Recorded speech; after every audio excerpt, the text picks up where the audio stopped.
All right, guys. We'll go ahead and call the City Council Caucus meeting to order. First item on the agenda this evening is our fiscal year 26 wage scale. I will turn it over to Peter Glenn and Kara Kramer. Okay, great. Thank you, Mayor. For those who know and for those who don't know, every year we do adjustments to our wage scale and our pay bands. And typically what happens is as we get our inflationary numbers and our COLA number, we adjust the minimum and the maximum numbers to accommodate that inflationary number. So this year it was 2.9%. So as you look at the wage scale that I think everybody has a copy of, all the numbers have been adjusted by that alone. So in addition to that, there's been some other changes which I'll go over with as well. So in pay band A, we have added a new position, which is the Director of Public Safety. And in order to make everything work out on that pay band will have a $40,000 span between the minimum and the maximum. And typically speaking, that pay band would have a $30,000 span in the past. But in order to make the numbers work out for that new position, we went 40,000. So moving beyond that, then we go from pay band B through pay band H, and all those pay bands between the minimum and the maximum. I'm sorry, I'm always looking this way because my microphone's over here. But those spans are 30,000 as they are typically. Some other changes within that is on pay band B and C. So what we did is we moved the Director of the Finance Department and HR, the Director of Public Works, and the Economic Development Director and Assistant City Administrator positions from pay band C up to pay band B in order for those salaries to work out as well. So in addition to that, the last change that we made, excuse me for that, would be in pay band J with the addition of a new position for the Community Engagement Coordinator, which is a new position, so that wasn't moved from any other pay band. So that's kind of it in a nutshell. Pay band I, J, and K has always and will continue to have a span of $25,000 between the minimum and maximum. And then the seasonal maintenance worker has never had a maximum. It's just a minimum amount for that. Any questions on anything with that? All right, thank you. All right. Next item on the agenda is job descriptions. Mark, did you want to start with yours? Thank you, Mayor. As Mr. Glenn alluded to, we are proposing to add a community engagement coordinator. This person will work in conjunction with our events planner, Kim Wolking. She is part-time right now. And so the need sort of has arisen as we have increased the amount of events that we're doing. Residents' expectations of those events are continuing to go up, which is a great thing. And we're finding that without a full-time point person focused on engagement, we risk sort of losing momentum, missing opportunities from time to time to build those lasting relationships with our residents, with our businesses. How the community engagement coordinator will be used is going to be to plan and manage recurring programs, our volunteer initiatives, educational workshops, neighborhood-focused events. So think right now sort of our city night out that we have. We have 3 of those planned right now that is sort of falling on Mr. Glenn and I in conjunction with our public works team to sort of get that word out there, but then execute it at a very, very high level. So this person would come in and potentially help us do that at an exceptional level. We are doing a great job right now this position would be used to sort of level up that experience. It's going to be a point of contact for our businesses, schools, in conjunction with me, as well, our neighborhood associations, our residents. Meeting people where they are, I think, is a really great thing. Erlanger's got a really great opportunity to be out front on that. And then ensuring consistent communication and how we do things at the city is a point that I really want to do a great job at, is communicating to our community, allowing our council, our mayor, our staff, and our people that work in the community to get them to know the community a little bit better. And then to lead some outreach efforts without spoiling. There are some special projects that I would love to see up off the ground. I don't want to step on our business community's toes here to spoil the surprise, but they really want to figure out how to engage with our city. Fabled Brew Works is the business that I'm sort of playing around with right now. They may have a park-flavored beer, we'll put it that way. I'm not going to give away too much. But how great would that be to have somebody help me sort of lift up these efforts, talk about Erlanger in a really meaningful and impactful way, and then to, sort of assist me alongside with Kim on that regard. So that's sort of the juxtaposition of what we have, why we need it, and the rationale for it. I think that's outlined in the memo that Mrs. Hoffman sent earlier last week. That is all I have on that, Mayor. Any questions?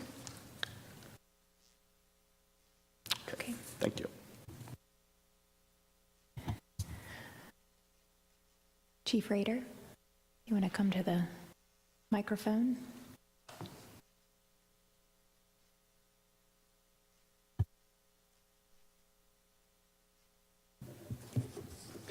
Good evening. So I think I've talked to several of you about this job description. This kind of came about, I don't know, back around February or so. The mayor and I were discussing some positive changes that we thought we could bring to the PD, and then also kind of in conjunction with the fire department. So something that I felt would be very beneficial would be to have police state-certified EMTs. I think that is something positive that we can, add to our repertoire, if you will. Police certified EMTs that can be out and about on patrol. We have had discussions with the fire department about how we can also supplement some of their shifts to make some changes in the way that we do things over there.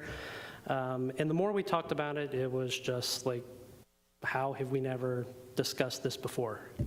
So kind of moving forward, the more we discussed it, there were pros and cons of, do we leave this in the PD? Do we leave this in the fire department? If we have these kind of cross-trained people, who's going to be in charge of it?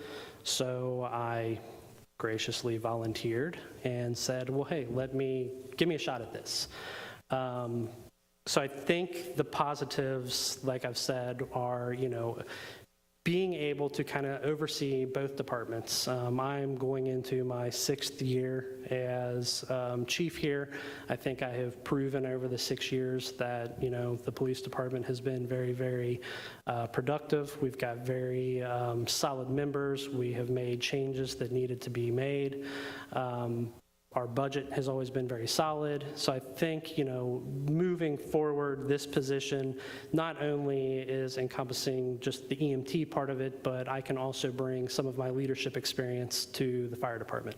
I have had talks with every shift now, and they seem like they have been very beneficial. They're very open to this. I feel like they also like the idea. So, without rambling on, if there are any questions, I know you guys saw some of the job description. If you have questions, I'd be glad to answer anything that you may want clarification on. If I don't know, I'll just make it up and act like I do, and we can move on. Yeah, like always. So, Any questions, concerns, comments? Nothing? Tom? So looking at the job description, it actually has both qualifications, police officer, firefighter, EMT. Correct. There are some differences, I think. I think the physical requirements there, anyone could fit there, but with the certifications and maintaining that certification, how do you anticipate that? Especially, if we're looking at this public safety, it's an administrative role, right? Yes. So kind of walk me through that. How are you going to maintain that and do the administrative side of that? So are you talking about as far as my POP certification, keeping?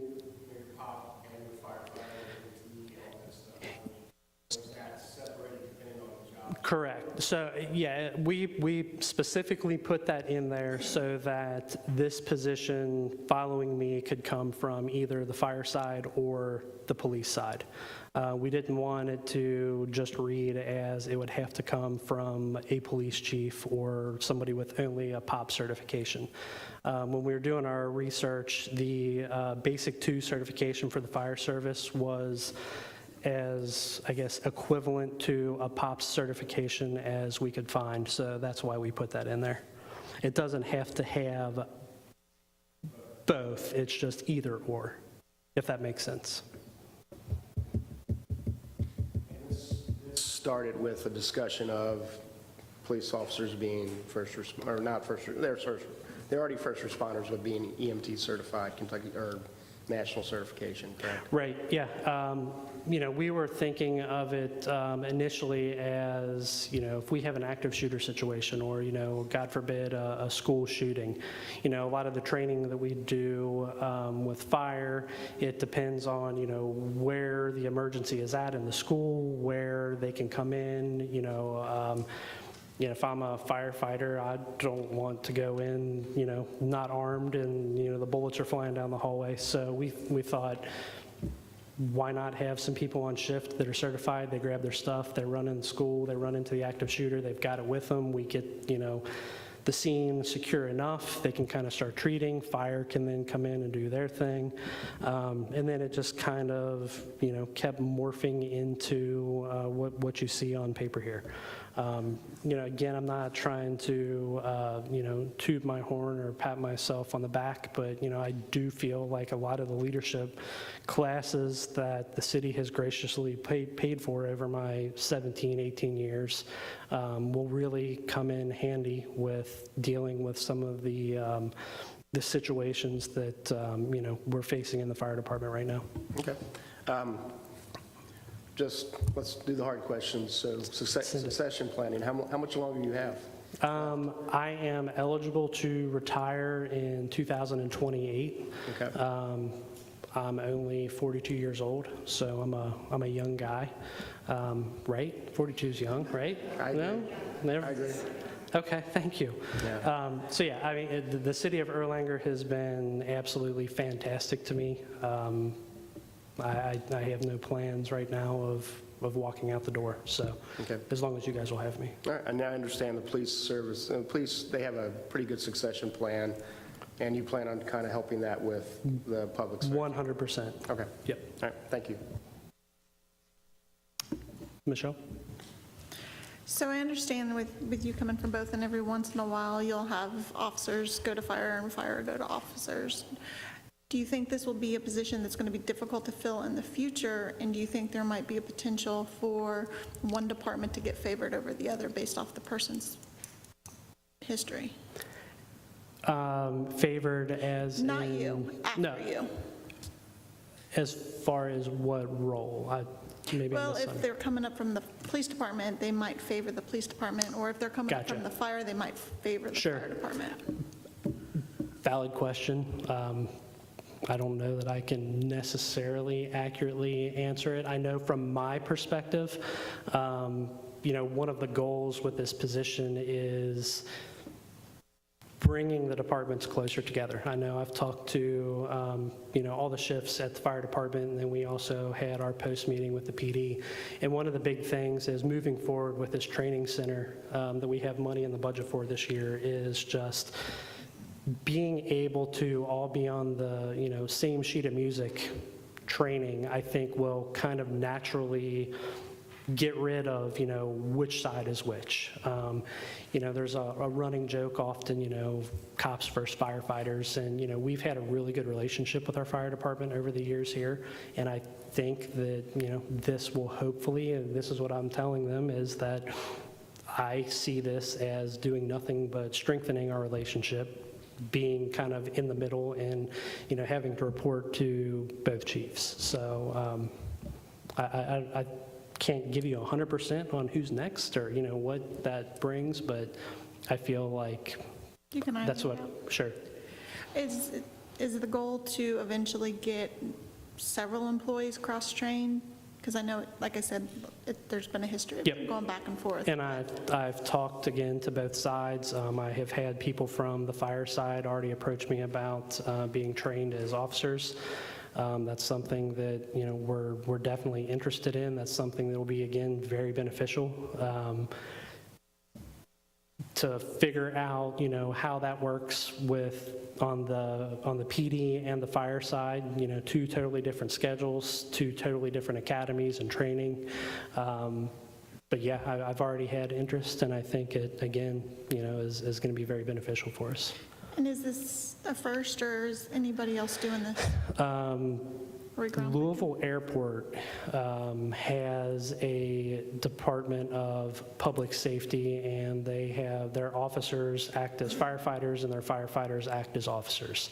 That is the only place in the state that does it. There are places across the United States that do it, but this will certainly be a first for a municipality in the state of Kentucky. Do you think it will help recruit people going forward? Yes. Absolutely. That's all I got. Any other questions? All right, thank you. Thank you, Chief. All right. The next item on the agenda is the road improvement budget. So one of the questions that was brought to the ad hoc budget committee meeting, which we were able to slide over into this meeting since we were already going to meet, was does the number need to increase from the 2.5 million that it has been for the past couple of years? Do you want to answer, or do you want me to? I'll do whatever you'd like me to do. Well, these are your words, so that was one of the questions that was in the department meeting. So when we were meeting with Kevin Quinn and his team going through his budget, one of the questions was asked, do you want more than $2.5 million right now for roads? And the answer was, not yet. The answer was, please give us time in order to do the evaluation of all of the roads and be able to build out the long-range planning of our road reconstruction and resurfacing plan. That probably means that after he completes that process, we're going to have an increase to that dollar amount ask for next fiscal year. That's my anticipation. We also changed the philosophy of the city of Erlanger. So whereas we used to do a tremendous amount of road reconstruction, so we would tear out the whole thing and replace the entire concrete street. We changed our philosophy once we had done a 40-year plan where we were seriously not going to touch roads for 40 years. So once we identified that 40-year plan, we changed our philosophy to be able to get more roads done in one fiscal year. And what we changed, instead of the reconstruction, we changed to resurfacing, the milling and overlay, which is not as costly. Therefore, we are able to do more streets with the $2.5 million that were allocated, which is why when we were asked about the inflation and how could we be getting the same number of streets done for the 2.5 with all of the increased costs, it's because we changed the philosophy and how we're doing business. you had some. Okay, you want me to add from there? Sure. Okay, and Jennifer had asked a question as far as saying, hey, what is the mileage or what is the length and quantity of the streets we've been doing over the last 10 years? And then as you look at that information, it varies from year to year. So, now that we have this new philosophy where we just don't go in and blindly kind of, per se, replace a street with new concrete, we take a lot of the streets and we try to resurface them with asphalt to get another 20 and 30 more years out of them. But as you look at the quantities over the last 2 years, it probably hasn't really shown to be greatly valued because there's so many other indicators that go into it, because we're still doing some concrete total replacements, and then some of the asphalt streets are complex. And so, but I think overall, over a long period of time, when you look at the plan, this is the only way we're going to be able to get a quantity up to where we're touching a street more frequently. So when the mayor said we planned out all of our streets for 40 years, well, some of those streets are already 15, 20 years old, and we were going to touch them for another 20 years, which, no street can go 40 years without being touched.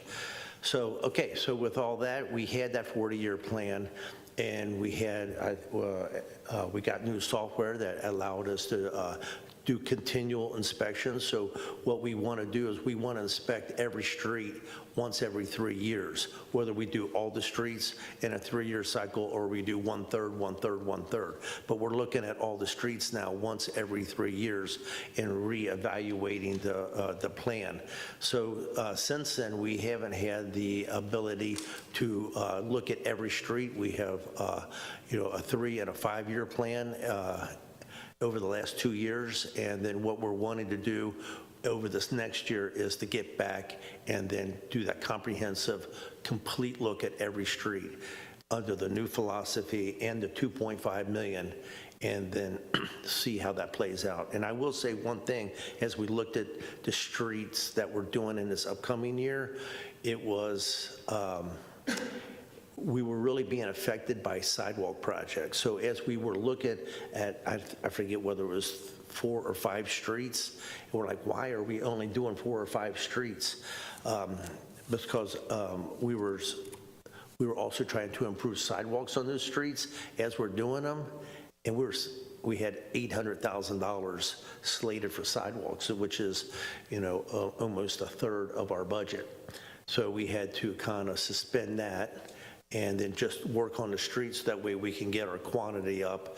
So I think one thing you'll see over the next year is also an evaluation of the sidewalk and the sidewalk money, because for those that are new, we have a line item for sidewalk improvements, which is $200,000 a year. And of the 4 different zones that we have, we're still in zone 1 after 6 years, maybe 7 years. We're still in zone 1 replacing sidewalks. So I think that's completely underfunded, the sidewalk side of things. And so that's one thing that you'll also see Public Works working on is the sidewalk infrastructure forecasting. And then what we also anticipate doing is, and it might be a more preferred method, is as we look at 2.5 million and what that'll do for us, we could also come up with a list of streets that if in a certain year we had the available funding, then we could do a special project. So where we have 2.5 million slated, if we were to look at our budget that year and have another 100,000 or 200, whatever it might be, then we could look at, we already have everything listed out, then council can kind of look at that list and say, hey, I want to start working on Dixie Highway sidewalks, or I want to put, whatever street, to the top of the list. So it'd be, then you could do it more of a smorgasbord type of, selection.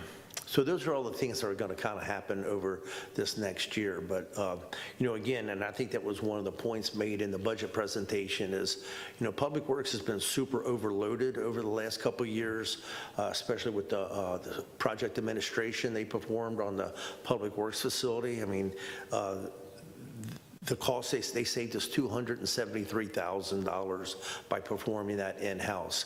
But with that came, our project manager spent the majority of his time, working on that. So anyway, so something suffered, and one of the long-term infrastructure planning was one of the things that I think have suffered a little bit. But I think now we're going to be able to, get back and create a long-range street improvement plan.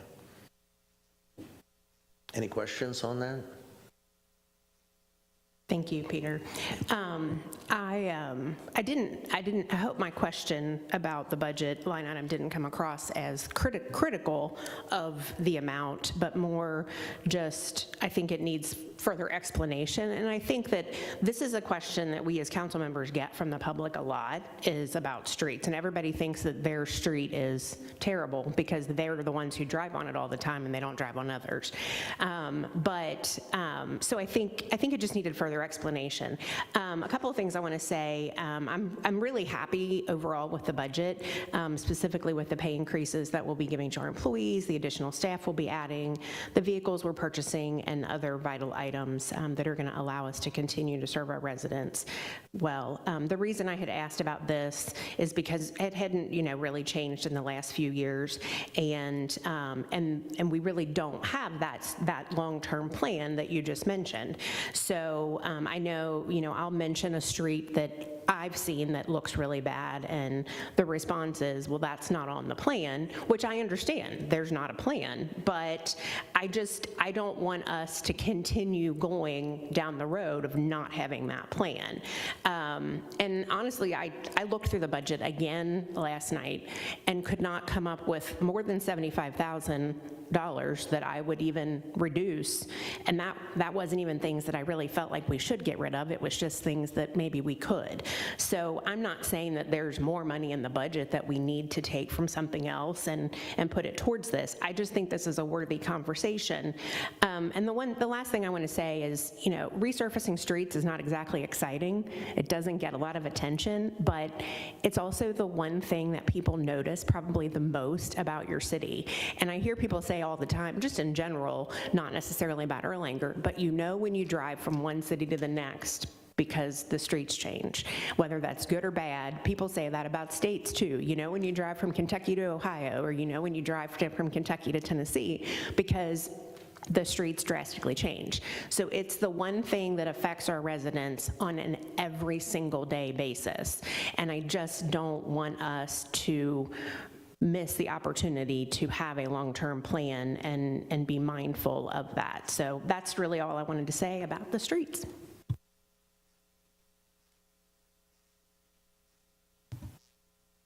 I love the idea about the long-term plan. I know right now our focus is more parks. I think it would be helpful to me, at least with being new, to see what our goals each year are going to be. So that way, as we're going into budgeting, we can kind of say, okay, well, this year and this year, we're going to be focused on finishing these projects. And then that year, we're going to be changing gears and focusing on those projects. I would like to see at some point for it to be more than the 2.5 million. And say, okay, this year we're prioritizing the roads. I know that's going to be a while because of the projects we've already got going, but if we can at least see a light at the end of the tunnel and know when it's coming, I think that would be helpful. And I know you're working on that. Yeah, absolutely. I think everybody's in agreement with that. And, and Tom's been a huge champion of this ever since I've known Tom. So with our plan, so we do have a street plan, and what we have to be mindful from the public works standpoint and the city standpoint is publishing too much of that out to the public, because as we look at this next year, we know what we want to do, and then the following year we kind of do, and then we sort of do, and then, as you get farther and farther away, it becomes a little bit more gray and vague. So, we've always been mindful not to put out like a 10-year plan, because because then someone might say, hey, in 2032, my street's going to be replaced, and then 2032 comes and, and it doesn't.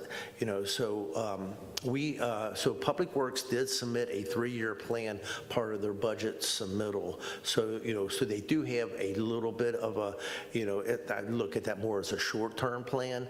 But then, I think what would be great is to turn that into a long-term plan. And I'd be happy to, meet with anybody and kind of go over all that too. We just have to, as a group, be a little bit mindful as far as the information and what we do with it once we've got it, as far as putting it out to the general public, because I've been around a long time, and that has been almost the number one problem with the plan, is that it changes, and then people are upset.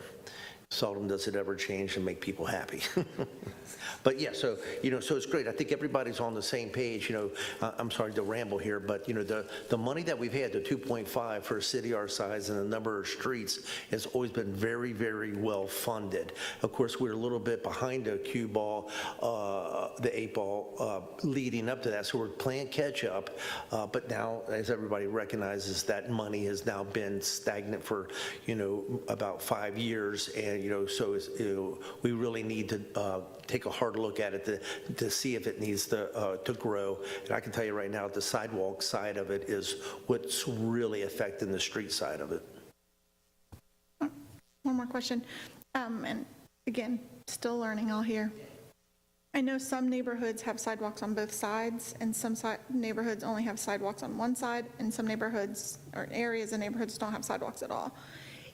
As the sidewalks continue to age, is it possible to say, okay, this road has sidewalks on both sides, we only need them on one side, and let the other one go so that it can play catch up? Or is that worse than, because in my neighborhood, there's sidewalks that just stop. It just stops, and now you have no sidewalks. And it connects again, like you just walk in the street a little while and then you're back on. And so I guess, and I know there for a while, we put sidewalks in that neighborhood. But I'm just trying to balance it out to where, like, we're not spending all the money in one neighborhood with all the sidewalks, that maybe we can. And that's a great question. So basically it's a philosophy. So what you have is more of a rural setting and rural routes and no sidewalks. And then as you come into county type situations, the county regulations call for sidewalks, but only on one side.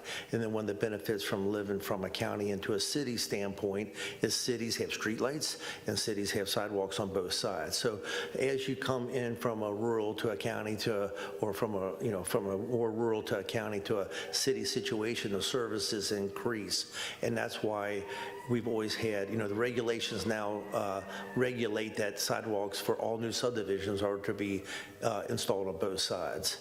So, but it's a great point. So, so we have to look at, as we, because we didn't own the sidewalks until 8 years ago, so it was a lot of degradation within that time, and so now we're really, really playing catch up on sidewalks.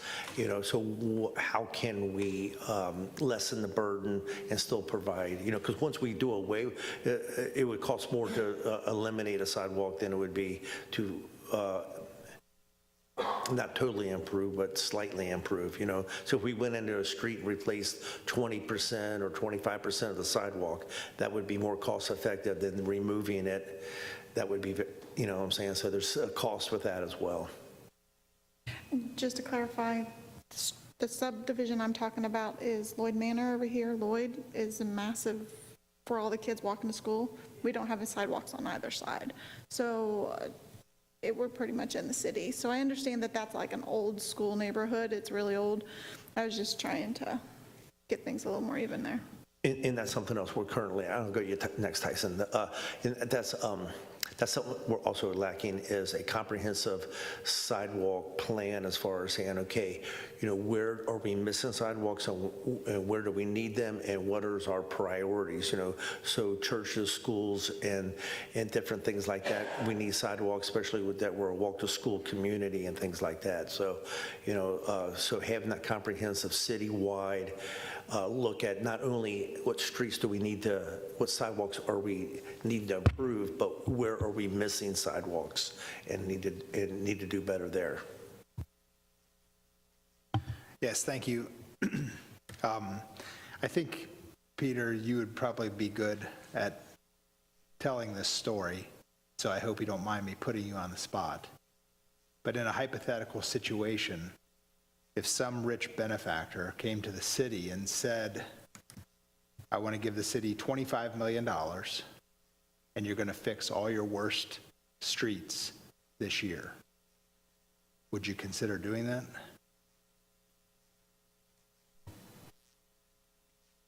I would definitely consider it. So if we had a big pool of money, plop it down, of course that would help, that would go a long way with fixing a lot of our streets. But then what first comes to my mind is I don't want to fix streets that are not at the end of their life cycle. And I've seen another city in northern Kentucky pass, they had a bond issue, and they got some cheap money. Next thing you know, they were replacing streets that could have gone another 10 years or 15 years, which is 10, 20% of its life cycle. It would be difficult, to sit here and say, yes, I would love to, but not having a plan, I would be super hesitant to take any money. So I would want to have the plan first and then the money second. Okay, yeah, so, and maybe it was Kevin Quinn that told me this. But, one of the points is that if we spend $20 million on streets this year, then all those streets expire at the same time too, which could put the city in a lurch in 20 years or whatever it might be, 25 years. So it's important for us to improve streets, fix streets in a sustainable manner so that we ensure that we're not going to get ourselves in trouble further in the future.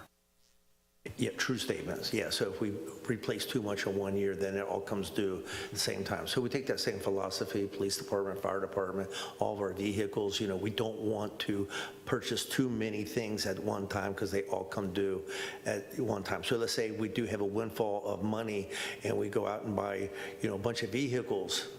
Well, in X amount of years when they come due again, maybe that windfall money is no longer around, but yet the need for replace the vehicles will be there. So that's a big component as well.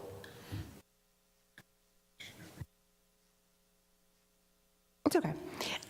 I just wanted to mention that all streets don't necessarily wear out at the same pace. So, and I'm not saying we should spend $20 million on streets at all, ever, in 1 year, because that's not sustainable. However, I do want to point out that Baker Street is going to wear out a lot faster than Hope Lane. Yeah, that's exactly. So you have to consider that too. And like Michelle said, some neighborhoods have sidewalks, some don't. So there's going to be a difference in what the cost is to replace sidewalks and streets in certain neighborhoods versus just streets in other neighborhoods. So I think you have to take all of those factors into consideration, not just, all of our streets do not wear out at the same time. If you replace everything this year, they're not all going to wear out in 20 years. They're going to wear out at different paces depending on how much traffic they get, the type of traffic they get, whether it's truck traffic or car traffic. I mean, there's a lot of factors in that. Yeah, absolutely. So the geographical location of a street is a huge component when you're prioritizing the streets. So yeah, we definitely look at the amount of cars. And we know what streets are busier than others, but one thing we are doing right now, remember, is we have traffic counters that you all funded, and they're out currently. And so here in the next year or two or so, we're going to be getting hard data of just exactly how many vehicles and weights and different things like that are going down the streets. And that would be a lot of data that we'll be able to analyze and when figuring out and prioritizing our streets. But yeah, so when you think about a cul-de-sac street and you think about a Baker Street, those are two completely different entities, and they have a different weighted matrix. So you definitely look at redoing a street that has heavily traveled before the lesser travel. So your arterial, your sub-collectors, your local type streets, they're all get looked at differently.